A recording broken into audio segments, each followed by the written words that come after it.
So the first topic we are going to discuss today is prime factorization. Prime factorization is an essential skill for most basic number theory problems. The two methods of prime factorization we're going to do, we're going to look at is first the tree method,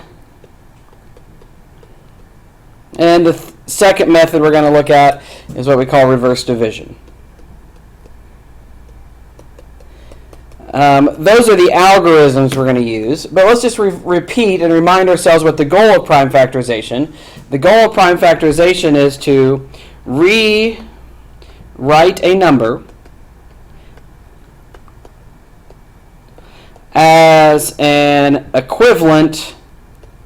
Equivalent means has the same value. So as an equivalent product of prime numbers. Every number in this product has to be a prime numbers, and then we'll use exponents to simplify our answer. So we'll just do a basic number. Let's take a number like 60, and let's look at the two ways to do it. The first way is the tree way, and the tree way says you look at 60 and you think of any two numbers that will divide into 60. And so I can easily see that 6 and 10 divide into 60. Neither one of those is prime, so I've got to continue to break apart those until I get to prime numbers. Very nice, 6 breaks into two prime numbers, 2 and 3, and 10 breaks into two prime numbers, 2 and 5. So the 60 equals 2 times 2 times 3 times 5. And that's the prime factorization of 60. The other way we write it is 2 squared times 3 times 5. Now, if you use the reverse division method, you write what looks like a division bar, and you ask yourself the question, what is the smallest prime number that goes into 60? So you always start with 2. Does 2 go into 60? Yeah, it does. It goes into 60 30 times. And you keep dividing by 2 until you can't divide by 2 any longer. Right? 2 goes into 30 15 times. And then you look for the next prime number, which is 3. Does 3 go into 15? It does. And it goes into it 5 times. Now all the numbers on the outside are prime numbers, and they represent the prime factorization. Either method is fine, it doesn't matter. So let's look at the example problems. The first example of problem is, what is the prime factorization of 240? Well, 240, I'm going to go ahead and do the reverse division method on all these because I like it best, but you can do it however. 2 goes into 240 120 times. 2 goes into 120 60 times. 2 goes into 60 30 times. 2 goes into 30 15 times. And then, as we just did in the last one, 3 times 5 equals 15. So the prime factorization is 2 to the 4th times 3 times 5.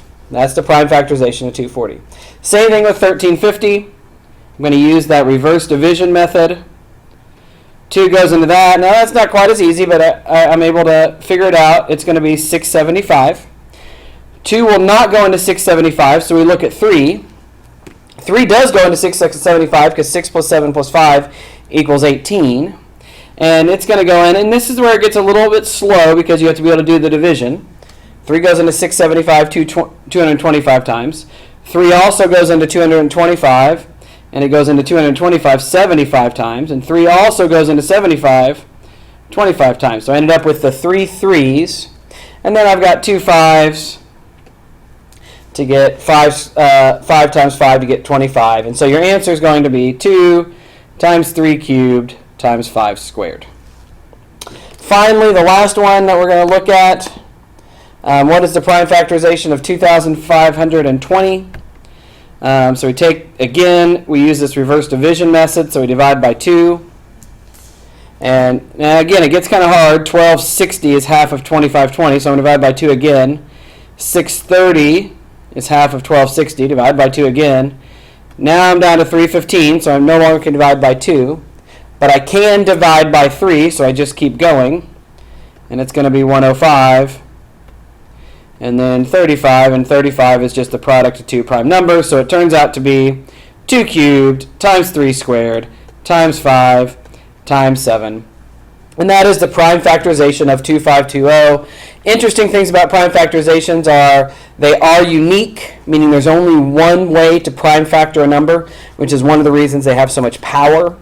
They also can be used to find things like greatest common factor and least common multiple, and how many factors a number has, and lots of other interesting applications.